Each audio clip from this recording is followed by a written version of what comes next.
गर्भवती चिड़िया पर जुल्म। ये कहानी एक टूनी नाम की चिड़िया की है जो सुंदर नगर जंगल में अपने पति रमेश और सास मीना के साथ रहती थी। टूनी चिड़िया बहुत ही सीधी सादी सी चिड़िया थी, लेकिन उसकी सास मीना बहुत ही गुस्सैल स्वभाव की थी।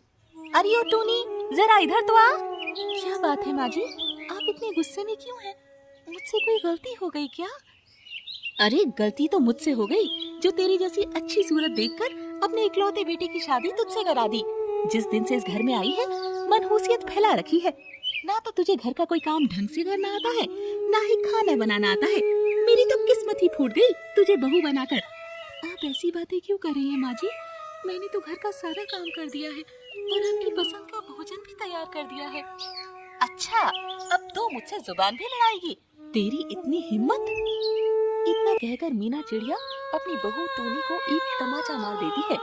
बेचारी टूनी चिड़िया अपमानित सी होकर रोते हुए वहाँ से चली जाती है। कुछ देर बाद, माँ जी, पता नहीं आज तो मेरी तबीयत बहुत खराब लग रही है। चाहकर भी मैं उठ नहीं पा रही हूँ। ना तो मुझसे कुछ खाया जा रहा है, ना ही काम किया जा रहा है। ये सब नाटकबाजी मेरे घर में नहीं चलेगी। अरे 2.5 मन दाना चुगती है रोज। क्या 2 आदमी का भोजन बनाने में तुझे इतनी आफत आ रही है कि तू झूठे बहाने बना रही है? मैं झूठ नहीं बोल रही माँ जी, सच में मेरी तबीयत कई दिनों से खराब है। मुझे लगता है कि मैं माँ बनने वाली हूँ। अरे बहू, तो माँ बनना कोई बीमारी थोड़ी ना है जो तू ऐसे बहानेबाजी कर रही है। घर के काम तो करने ही पड़ते हैं। ठीक है माँ जी, मैं खाना बना देती हूँ। टूनी चिड़िया किसी तरह उठकर खाना बनाने के लिए चली जाती है। कई दिन बीत जाते हैं, लेकिन टूनी की सेहत में सुधार नहीं हो रहा था। एक दिन टूनी का पति वैद्य जी को बुला लाता है।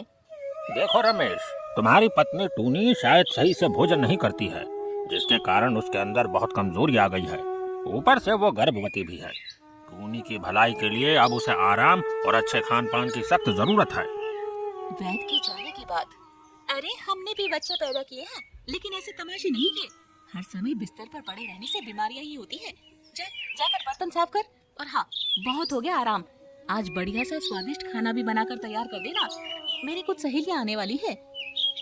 लेकिन माँ, अभी अभी वैद्य जी ने कहा है कि इसे आराम की जरूरत है। बेटा, अपनी माँ पर भरोसा रख। इन वैद्य का और काम ही क्या होता है? ये तो चाहते ही है कि हम बीमार रहें। तू बस मेरे और बहू के बीच में मत बोल, मैं सब संभाल लूंगी। रमेश चाहकर भी अपनी पत्नी टूनी के लिए कुछ नहीं कर पाता है। बेचारी गर्भवती टूनी चिड़िया पूरे दिन गिरते पड़ते घर के काम निपटाती है और फिर सास मीना के बताए अनुसार उसकी सहेलियों के लिए खाना बनाने लगती है। शाम को, अरे वाह मीना, तेरी बहू तो बहुत गुणी है। कितना स्वादिष्ट भोजन बनाया है इसने, मजा ही आ गया। इससे कहाँ आता है कुछ भी बनाना। ये तो जब से गर्भवती हुई है सारा काम मैं ही करती हूँ। ये महारानी तो बस बिस्तर पर पड़ी रहती है। मीना चिड़िया की बात सुनकर टूनी को बहुत दुख पहुँचता है और वो मीना की सहेली के जाने के बाद उसके पास आती है। माँ जी, आपने अपनी सहेलियों से झूठ क्यों कहा कि मैं कोई काम नहीं करती?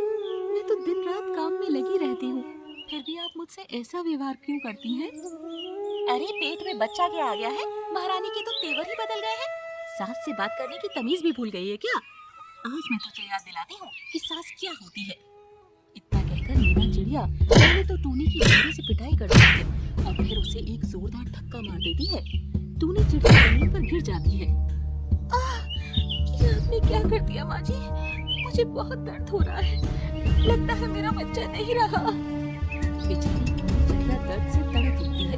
टूनी की ऐसी हालत देखकर रमेश उसे तुरंत अस्पताल ले जाता है। टूनी की हालत बहुत गंभीर है। मेरे समझाने के बाद भी तुमने बिल्कुल भी ध्यान नहीं दिया। टूनी का बच्चा अब नहीं बचा है। डॉक्टर साहब, मेरी पत्नी टूनी तो ठीक है ना? उसकी जान को तो कोई खतरा नहीं है ना? अभी तो वो ठीक है, लेकिन तुम्हें उसका बहुत ध्यान रखना होगा। जो हुआ सो हुआ, अब मैं किसी की बात नहीं सुनने वाला। अब मैं खुद अपनी पत्नी का ध्यान रखूंगा। मुझे माफ कर दो टूनी। अगर मैंने सही समय पर आवाज उठाई होती तो आज हमारा बच्चा सही सलामत हमारे साथ होता। सब मेरी ही गलती है, मैं कुछ नहीं बोला, इसीलिए माँ के अत्याचार बढ़ते ही चले गए। अगर मैंने तुम्हारा साथ दिया होता तो माँ की इतनी हिम्मत नहीं बढ़ती। छोड़िए ना जी, शायद हमारे भाग्य में यही लिखा था। आप खुद को दोष क्यों देते हैं? 2 दिन बाद टूनी हॉस्पिटल से घर लौट आती है और धीरे धीरे अपना गम भुलाकर घर के कामों में जुट जाती है। कुछ दिन बाद, सुनिए, मुझे लगता है मैं फिर से गर्भवती हूँ। मेरी तबीयत आजकल कुछ सही नहीं रहती। लो जी, फिर से महारानी के नाटक चालू हो गए। लगता है इसे फिर से बताना पड़ेगा। इतना कहकर मीना चिड़िया गुस्से में टूनी की ओर बढ़ती है। माँ, आपको बिल्कुल भी शर्म नहीं आती है क्या? मेरे एक बच्चे की जान लेकर भी आपको संतोष नहीं हुआ, जो आप फिर से टोनी पर जुल्म करने के लिए आ गई। अरे इस बेचारी टोनी ने आपको खुश करने के लिए क्या कुछ नहीं किया, और एक आप हो जिसने कभी इसे अपने घर की बहू नहीं समझा। अरे आप तो इसे बस एक नौकरानी समझती हैं। अब मैं और मेरी पत्नी इस घर में नहीं रहेंगे। जिस घर में मेरी पत्नी को सम्मान नहीं, मैं वहाँ नहीं रुक सकता। इतना कहकर रमेश टूनी को लेकर घर छोड़कर चला जाता है। टूनी की सास मीना अपने किए के लिए बहुत माफी मांगती है, लेकिन कहते हैं ना कि अब पछताए होत क्या जब चिड़िया चुग गई खेत। और इस तरह मीना चिड़िया अपने घोंसले में अकेली रह जाती है।